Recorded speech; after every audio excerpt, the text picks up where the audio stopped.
Morning. Good morning. Good morning. Good morning. Anyway, so this morning's lesson is we're in still in the book of Luke.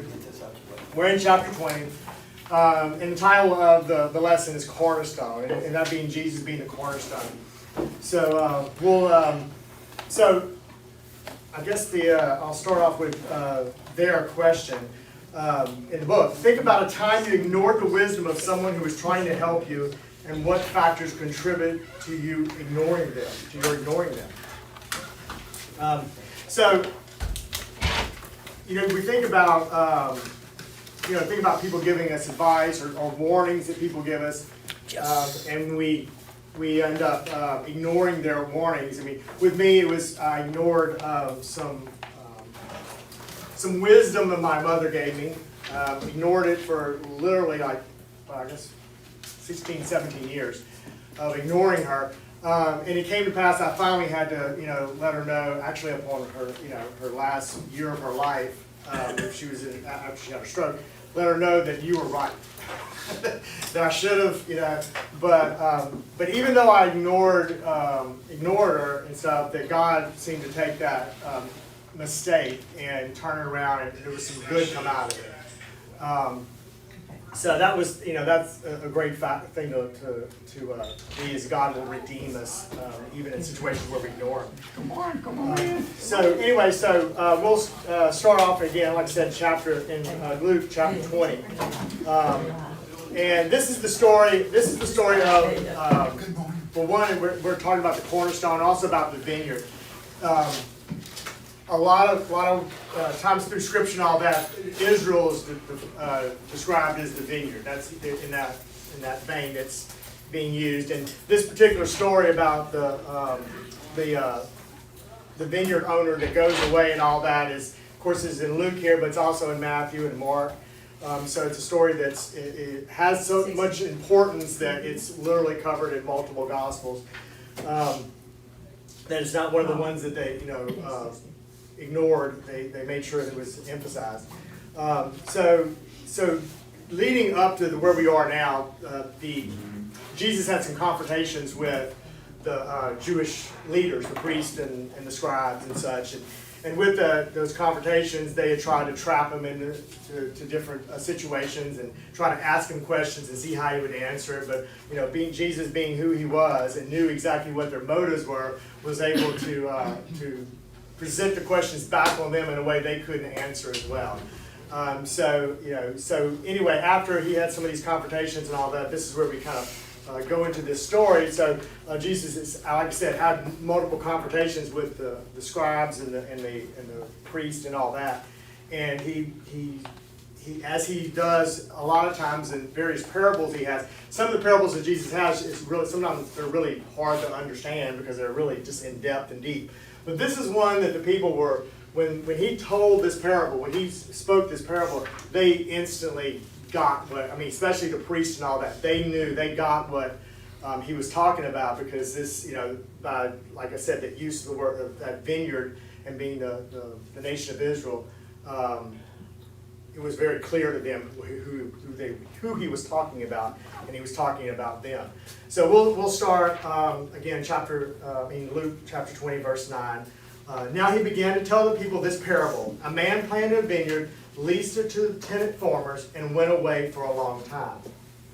So it was not uncommon during this time and all that for tenant farmers and all that for a vineyard owner to basically lease their property or have someone else work the property. In this case, this particular owner of this vineyard leased it to these farmers to after he had set it up and planted it and all that, he leased it to go away for a time, and he would eventually come back. And these tenant farmers took over and was, after the owner had planted the vineyard and such, and laid it down and stuff like that. And we see that in the book of in Isaiah chapter 5, where it talks about the vineyard and the planting and stuff like that. So the people, and like I said, before this, the people were changing money and stuff like in the temple, and he had that confrontation with them where people were selling, they were selling sacrifices because people would bring their sacrifices, and the priest or the people at the temple would say your sacrifice has a blemish, so therefore we got you, we have this for you, we have this one that does not have any blemish, and we'll trade that out for you, of course, for a fee. And then also for money, they would bring money and it would have Caesar's inscription on it and such like that, and that wasn't acceptable. So they would be gracious enough to, of course, change that money out for them, of course, for exchange fee, So they were making money, and of course it's amazing that same blemished lamb that they would bring, it would sometimes get like changed out, but all of a sudden it would not be blemished in the future for the next people that would come. And so they were doing dishonest, they were ripping the people off, and so it was it angered Jesus to see them him ripping these people off. So but the situation at that point in time is that Jesus had captivated the people in the area, and so the people were captivated by him, especially the ones that had followed him into Jerusalem. So, but the scribes again questioned his authority and try to hem him down about the baptism of John. Was it by man or by heaven? But they had left to be. They were left. I can't have my words. They had. It got to the point that that he had had rushed them out of the temple and all that. So the chiefs and scribes again knew this parable and all that. So when he read this, they knew what he was talking about. They knew that this was us. So think about this in the vineyard as being the nation of Israel. So not that Jesus, not that God had gone away, but God had entrusted the nation of Israel to the leaders and the priests and such to guide the people and all that. So he trusted them that, remember that the nation of Israel wasn't, they had gotten to the point that they thought that the nation of Israel was going to be the only group that would be blessed by God. They thought they had a special place, which they did in God's heart, but they were supposed to be a light to the world, and they had not been that way. They were making money off their people, and it's gotten to the point that it wasn't a good situation for them. So anyway, so we get into chapter 20, verse 10 through 12. And so at harvest time, he sent a servant to the farmers so they might give him some fruit from the vineyard. But the farmers beat him and sent him away empty-handed. He sent yet another servant, but they beat that one too, treated him shamefully, and sent him away empty-handed. And he sent yet a third, but they wounded this one and threw him out.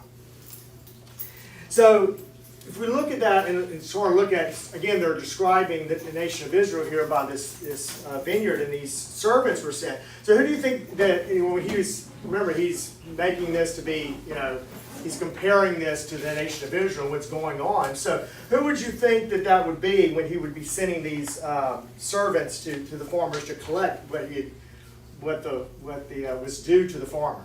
The prophets. The prophets, right. Absolutely. He had sent the prophets, and the prophets didn't exactly get, in this case, these were mistreated and all that. And if we look at the prophets, they weren't accepted, were they? People didn't go, the prophets didn't come into town and they go, oh wow, great, there's a prophet here, and we're just ready to hear the fact that they want us to change who we are and be better people and to stop doing all these sinning that we're doing. No, they weren't accepted. They were treated very cruelly. You have Isaiah was sawed in two. I mean, Jeremiah stoned to death. Elijah had to run from the people. Amos murdered. Zechariah stoned to death.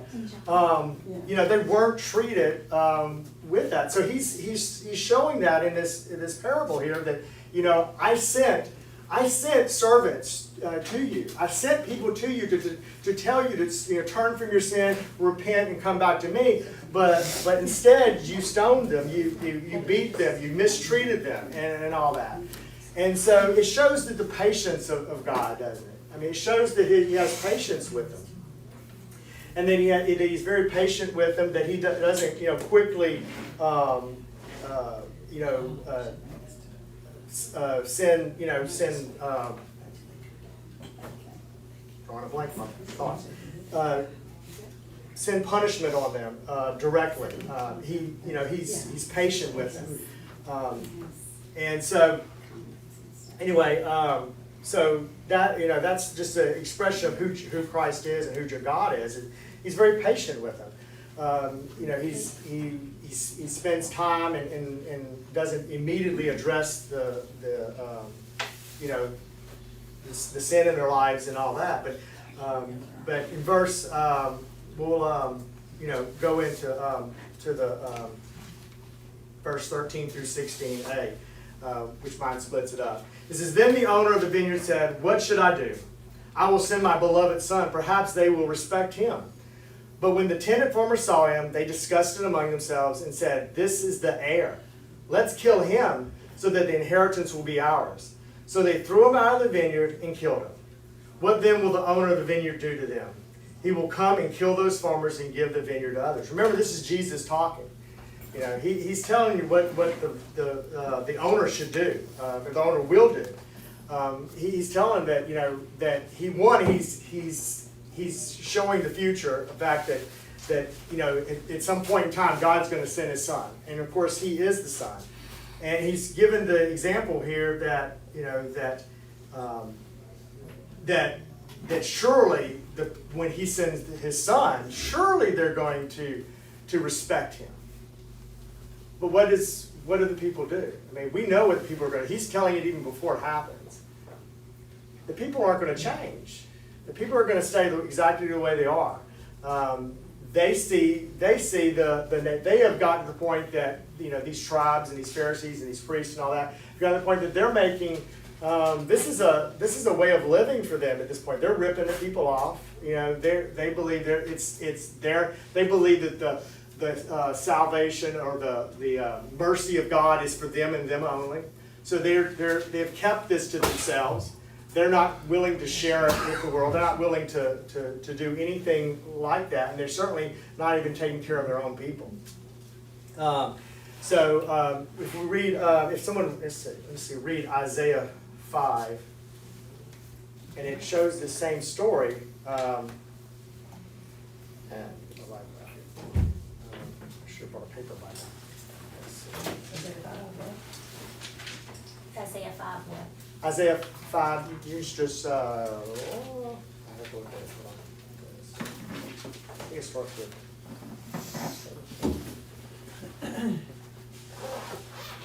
yeah, it starts with 1. I sing about the one I love, a song about my loved one's vineyard.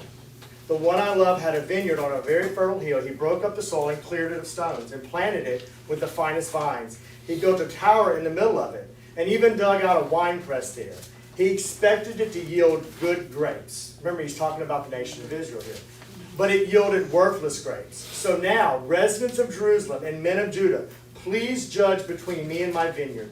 What more could I have done for my vineyard than I did? Why, when I expected a yield of good grapes, did it yield worthless grapes? Now I will tell you about what I'm about to do to my vineyard. I will remove its hedge, and it will be consumed. I will tear down its wall, and it will be trampled. I will make it a wasteland. It will not be pruned or weeded. Thorns and briars will grow up, and I will also give orders to the clouds, that the rain should not fall on. For the vineyard of the Lord of hosts is the house of Israel, and the men of Judah the plant He delighted in. He looked for justice, but saw injustice, for righteousness, but heard cries of wretchedness. So he's given, even in Isaiah is, showing this in particular. Of course, this all happens, even to the point that he's talking about what's going to happen here, to the farmer, to the vine dressers and such. Even to the point that we even know that this came to pass later on. The first temple had been destroyed and rebuilt, but now we're here. This is the era of the second temple. And we know that if you look a little further in the future, about 70 AD, that the temple was yet destroyed once again, that the Romans destroyed the temple. So he's showing what's going to happen to them, because they're not just going to ignore the in this case the servants or the prophets, but they're going to even ignore and reject the Son when the Son comes. And then he says what he's going to he's going to take care of that and kill those farmers and give the vineyard to others. What do you think he's talking about when he says give that vineyard to others? Who would the others be? The Gentiles. The Gentiles, absolutely. This is showing into the future that what Christ is going to do. Christ is going to come not just for Israel, which Israel had gotten arrogant about it, but Christ was going to come for the Gentiles as well. He was going to give that blessing to the others, and that was going to be what it was. Back up just a second, Brother Harold. What, Brother Harold? Oh. Yeah, not Harold. Yeah, anyway. Someone anyway. It starts with the H. Yeah. What it looks and it sounds like and just read is that the more you let them get away with it, the greater the sin's gonna get, because there's nothing gonna happen to me. Can we read the headlines today? Right. The more we do stuff and get away with it, the greater we can continue to do that. Okay, it's the same thing rolling over. I mean, it's like reading the newspaper today rather than 2,000 years ago. So. That's so true. So one of the questions that that brings a great point, and it's a question actually that Brother Frank wanted me to ask in class, and I had almost forgotten about it. And He told me to remind you. thank you, I appreciate it. This is: are you more or less like Christ today than you were pre-COVID? That ain't a fair question to ask. So, I mean, has your life been impacted by this COVID? Has it changed your following? And I'll say it has, because, before COVID, I didn't mind stopping and helping someone on the side of the road. Mm-hmm. And, I can thank Brother Johnny that he still has the willingness to stop and help people on the side of the road. Where now you pull up and you start thinking, who have they been around? What, it's not quite the same and easy. So I think, I'm personally speaking, I'm less Christ-like, and I'm not supposed to say that, but truthfully is. Yeah. Because I don't quite help people like I used to. Yeah, I think a lot of people got set in their ways of watching the service online and watching it at certain times, and they don't want to get up, and you kind of get lazy. You don't want to get up and get dressed and go to church, and then it's like, well, we can just watch it on TV. So a lot of people have quit coming to a point because they're scared. Some of them, and some of them they're worried they're going to catch something from the neighbor or something. So I think a lot of it has changed to that point. But like you said too, it's getting out and being around somebody. My mother's scared just to go to Walmart and get groceries, so every week I go get her groceries because she's scared that she might have somebody sneezing or coughing, and she may get sick, even though she had the shot. So it has changed a lot. Yeah, I mean, I had an opportunity to help someone. It's been months ago now, and it was a couple. Actually, it was a I don't know if I can say it was a couple. It was a couple plus another guy plus a bunch of kids, and they were all screaming. All that. And they had a flat tire, and they were at a convenience store, and they wanted money for the pump, and I just don't give money. I don't even have money to give anyway. It's usually change, and I just don't care change. So, but I have a little portable pump on my for my car and stuff like that. So I drove over there. So I got a pump and all that. So I drove over there, and I have to admit it was a little, because this was just after the stuff started kind of opening up a little bit. It wasn't this was still pretty much most people had basketball. These people did not. Of course, they were all together. They didn't care. But I was I gotta admit, I was a little like, I don't know these people. They were less than, how can can I say this and not be ugly, but it was my judgmental stuff side of me. It's like, these aren't people that I would typically be neighbors with, put it that way. And so, but God just spoke to me. It's like, it's just this whole thing, and if you're doing my work, I'm gonna protect you. Don't worry. So, I helped them, and I got them pumped up. But I admit, when I got it all back in, I made, I did that, and I did my little hand sanitizer and stuff like that, because I was a germaphobe before COVID, folks. You see, don't be. I was a way before COVID. That's nothing new for me. It's not a new for me. I've always been kind of a germaphobe. So I was raised that way. That's my mom was that way. So I think it depends on your personality before COVID. Yeah, I had a mother that how you you're could. gonna interact after COVID. Yeah, my mother was a super clean person, especially in the kitchen. So I was really, I was already a germaphobe. So that wasn't any different for me. This just made it extra for me. But you know what? When after I finished that and all that, I realized that that was God did. It was almost like God was testing me at that point. I don't usually see a lot of opportunity. Somehow Johnny just God. He has opened himself up to God's service, and God just provides opportunities all over the place. I rarely see someone that's not already with the State Farm truck behind him helping him, in the interstate. So I just don't have a lot of opportunities to help. But this was one of those cases that God made a situation just I think just to see how I would react. And so hopefully he was Will you pleased with trust it. me that I'll protect you? Yeah, I hope he was pleased with that. But it goes back to kind of back to the story. This whole thing is about about us. If we can't apply this today, then what's the point of the scriptures if we can't apply it? And it's that we've been entrusted with the gospel. We've been entrusted with the gospel, and so how are we going to take care of that gospel?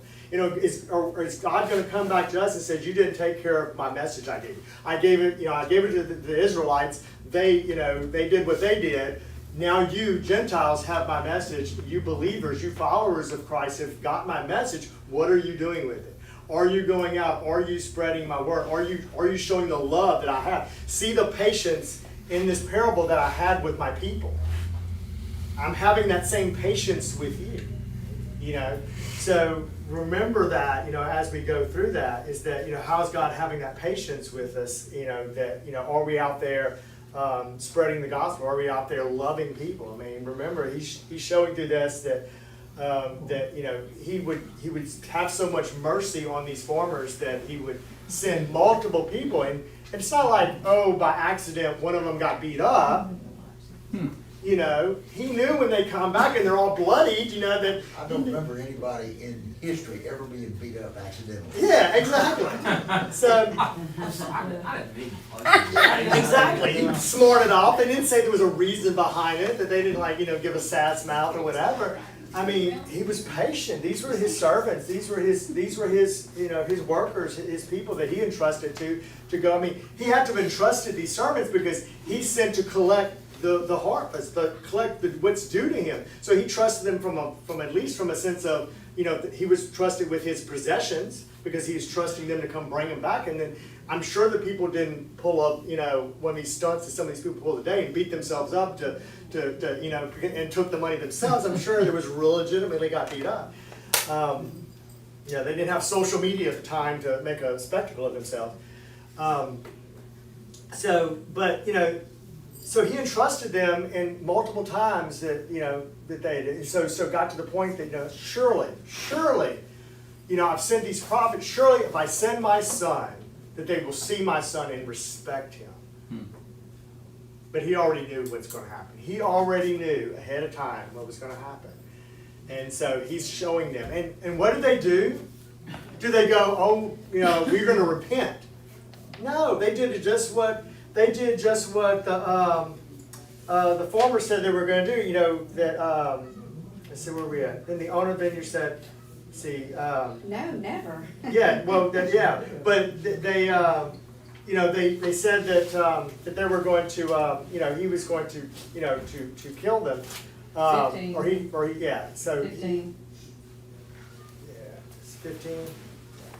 Yeah, so he threw them out of the vineyard and killed them. Yeah. So what would the vineyard do to them?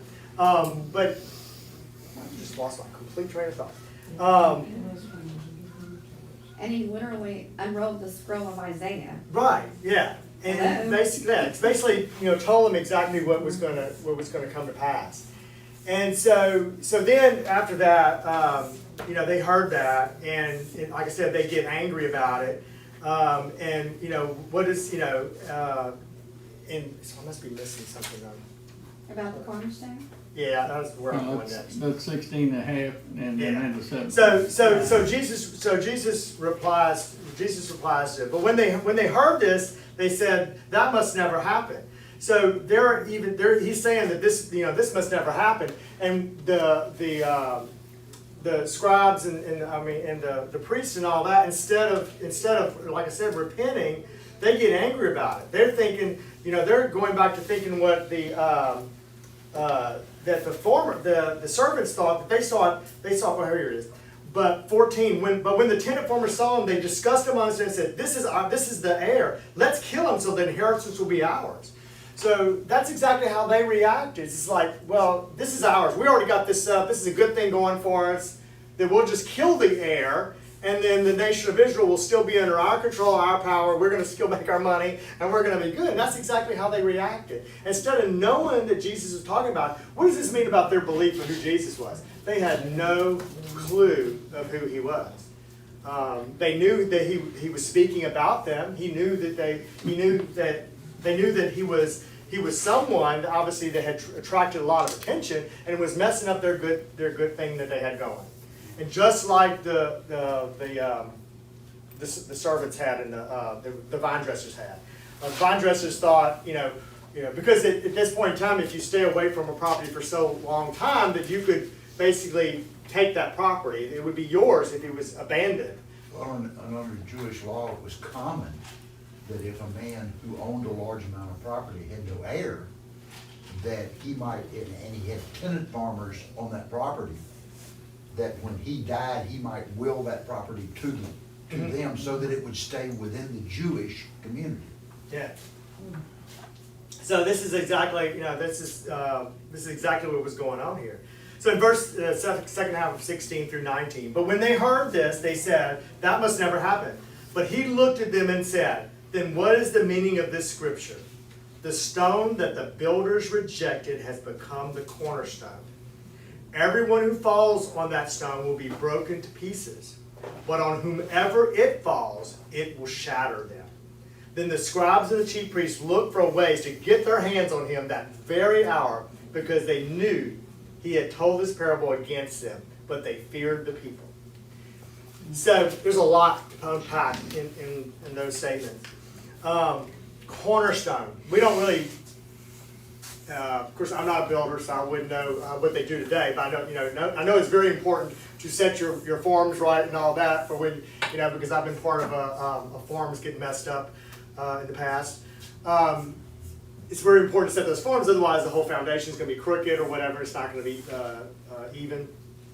At this point in time, the cornerstone was the chief thing. They had to have that cornerstone had to be very precisely put, because that basically dictated the rest of the building. And these weren't little tiny. This wasn't a little cornerstone you'd pick up and it's 50 pounds or 100 pounds or whatever. These were 100-ton stones. What exactly is a cornerstone? It's a cornerstone. It is it's the stone that they set at the very beginning of the building that sets the pace from every other stone in the building. It's also the foundational stone. It's the stone at the very bottom of that corner. So it's very important stone to set that. Once you set that, it's just, if you've ever done any kind of brickwork or block work or anything like that, it's very important, or even if you've ever done flooring even, it's very important to set that very first floor tile or correct, because if you don't set that very first one, by the time you get, and I've done this, by the time you get in a room 3 rooms over, if you're doing a whole house, you notice if you've made a mistake in that very first room. I mean, it's very, very important. I mean, I'm sure Richard can attest to that. It's just like we were putting the second floor in the building we're building, and we're using tongue and groove plywood, okay? The first run and the next pieces, if they're not locked in properly, by the time you get to the other wall, you got 3/4 inch gaps, okay? And we were blessed that it all went together. And the last few pieces we put in, some little minor gaps, but those didn't matter, when we put them in, we was actually laughing about it. So what if we got a little crack here, it's not gonna hurt, it's gonna be covered up, with flooring tile, but you put in floor level and stuff first, so you cover all that up. But if the first pieces that were put in wasn't put in properly, just what you said, the cornerstone, the first piece of plywood, if it wasn't laid right on the line, and the next one, and the next one, and then when the next one's joined to it, it gets what we call very skewed out of place. He's all And then Dave on this. well, I didn't know we do them words. And so, you must do it, like you talk about when you put up the forms. If it's not square, by the time you put up the roof, none of the rafters fit. Everything is out of shape and you're going, wait a minute, we're trying to put plywood on and it's walking, we call it walking because you gotta take and make all everything move to get to it. You're in trouble. So if you don't have Jesus as your cornerstone, your whole Exactly. life is You're in off the trouble. table. That's right. And remember these, Well, not only that, but the whole family generations after you. yeah, this particular stone's not set right, and it's not set correct as far as the orientation, it's not set level. Then it's the foundation, it's, the temple was, these buildings were like 20 stories. These were large buildings, these weren't little small structures, so that very first cornerstone was critically important to the construction of the entire building. If it's not right, if it's not correct, then the rest of the building is in trouble. And that's what we are with our life. Jesus being the cornerstone, he is that cornerstone. He is that what is already correct and right. If we don't follow that cornerstone, if we're not putting our lives on that cornerstone, everyone who falls on the stone will be broken to pieces. So we will be broken when we fall on the cornerstone. When we adhere to the cornerstone, we're going to be broken. We're going to be encountering our sins. We're going to be being confronted with the iniquities in our lives. I think of the song, "On Christ the solid rock I stand, all other ground is sinking sand." If you don't stand on that cornerstone of that solid rock, then everything else just falls apart. But remember, 100-ton stones. But whomever it falls, but on whomever it falls, it will shatter them. So you Not can either just be broken and realize your sin, or you can be crushed. crushed, exactly. That it was, that was, critically important that, the ignoring God's word and ignoring that. So recognizing who Christ is and how that impacts our lives. That Jesus is not just it's not just a yet another prophet. He is the cornerstone. He is the rock on which we stand. Like I said, he's the foundation for our forgiveness, and but he's also, just like it shows there, he's also the source of our judgment at the same time. He is by which we are judged, and he is the cornerstone. He is the perfect sacrifice. So they killed the boy, so that's the sad part, huh? You what? They killed him. Yeah. They plotted to kill him. Of course, we go on and we know of course the end of the story, I guess you could say, or the beginning of the story. It depends on how you look at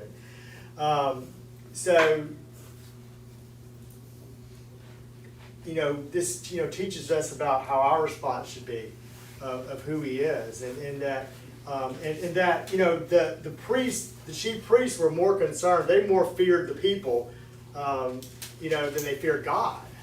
They feared what the people would think.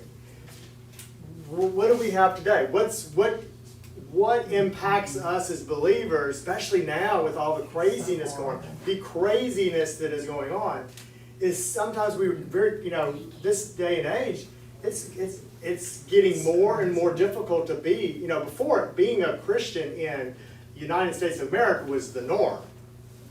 It was the norm. I mean, when you saw someone, when you were leaving your house on a Sunday morning, and you saw someone, out, doing something that there wasn't, you thought, well, that's, you looked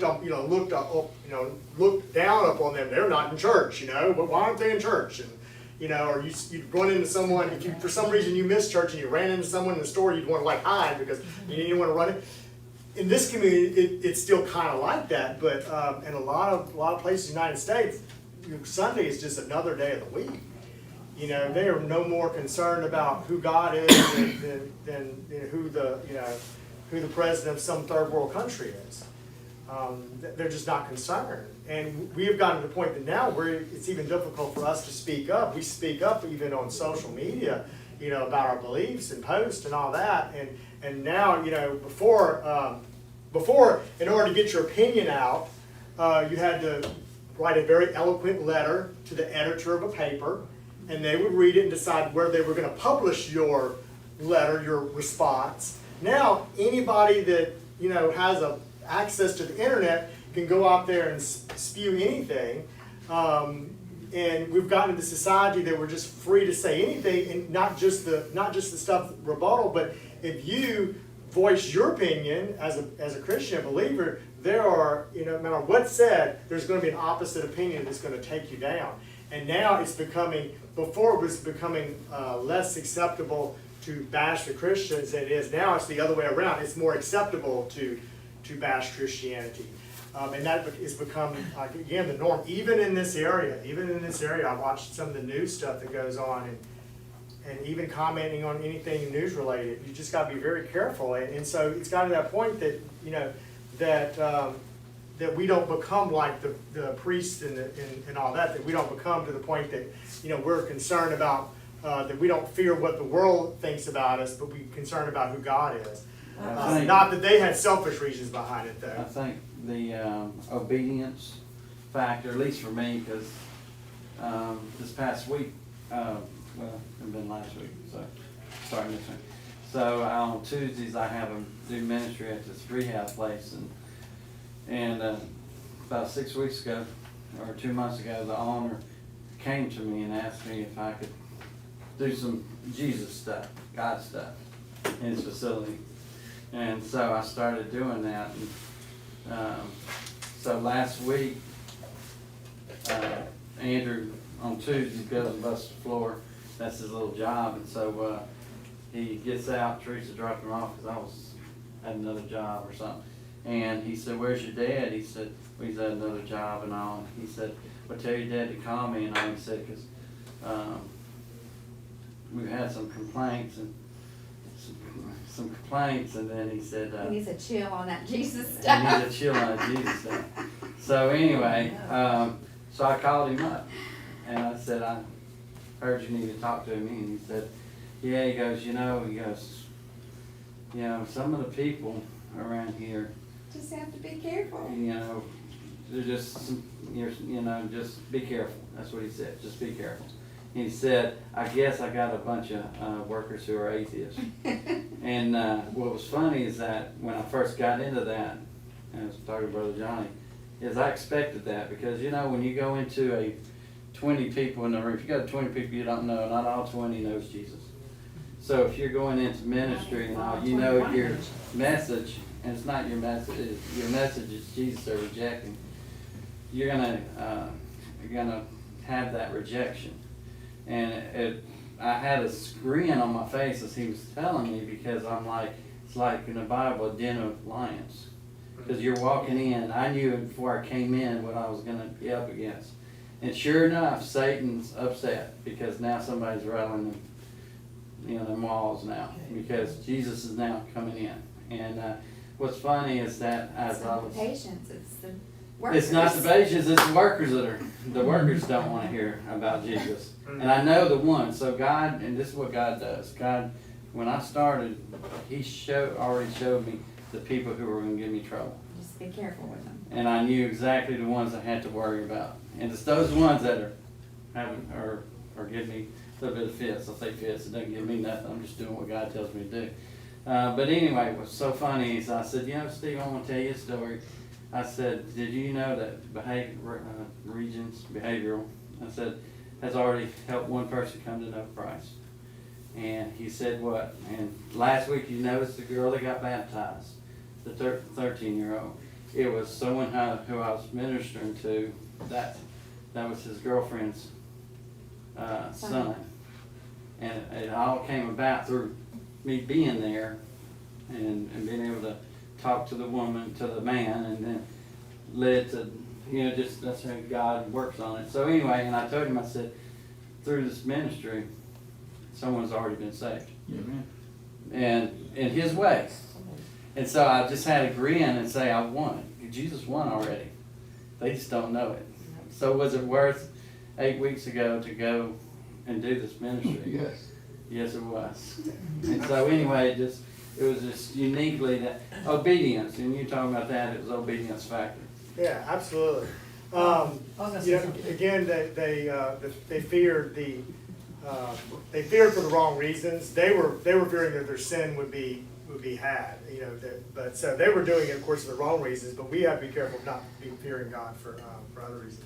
I was just gonna say that you're talking about social media. It used to be that when someone had a problem, a lot of times they would call somebody and you would pray with them, or you would talk to somebody and, and you would go to God. But nowadays with social media, people just get on there and make videos. And they put it out there for everybody to know how upset they are, how sad they are, how much they need Christ in their life. But, if you're on social media and you see these things, I think it's an opportunity to reach out to those people on the other hand, instead of just saying, oh, look at her, she's venting again. She's putting her stuff out there.